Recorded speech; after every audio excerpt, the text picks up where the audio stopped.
haddaba ururka ONLF oo muddo ay dagaalamayeen dowladda Itoobiya balse indhawaale ay wada hadallo u socdeen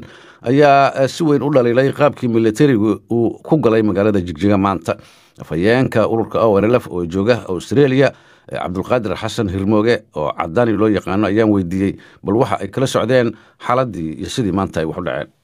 bismillaahir rahmaanir rahiim. xaalad yaabla ka socota dhulka Soomaalida saaka waa berigiiba duulaan federaalka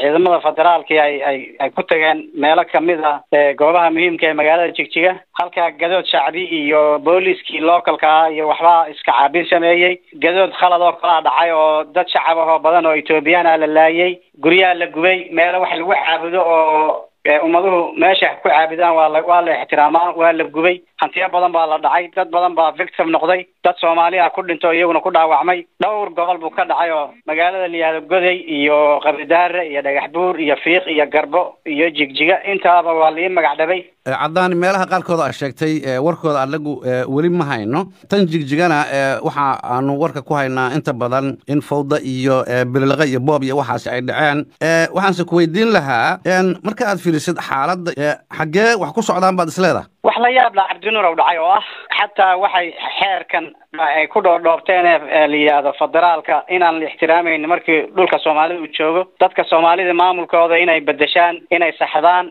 iyaga u taala qowmiyad walbana iyada gudaheeda xalisatay ummadaha kaleba banaanbax iyo dacmo muxuu ahaayay laan qayr hol isdaafiyay kaliya hubo ahaa taangiyo sabab lagu soo aado ma garanayno wax la yaab la weeyaan waxa ka muuqata in dadka Soomaalida la gumeysanayo koow in xeerarka la sameeyay xataa aan lagu ixtiraamaynin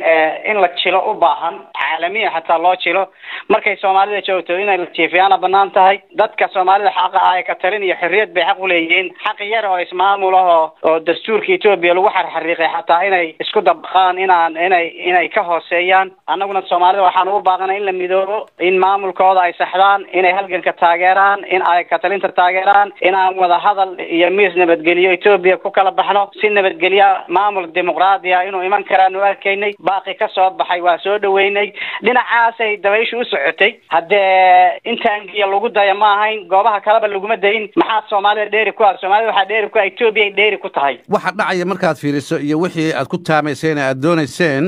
ma is oran kartaa waa isleeyihiin ama waa kala duwan yihiin way kala duwan yihiin anagu waxaan islahayn maamul dimuqraadi ah yimid wada hadal ogol dialogue ogol luqadda xadaariga ilbaxnimada iyo dimuqraadiyadda ogol aad nabadgelyo ku kala bixi kartaan Soomaaliduna arrinteeda si nabadgelyo ah u xalisanto Itoobiya waxay naga dhaxeeyaan si nabadgelyo ah lagu xaliyo habkaasaan isu diyaarinaynay baaqaqaas hawada soo marahayay waan aqbalay waan marinay ballamaan la sugahayay iyo kulamo maanan xabad dhacday iyo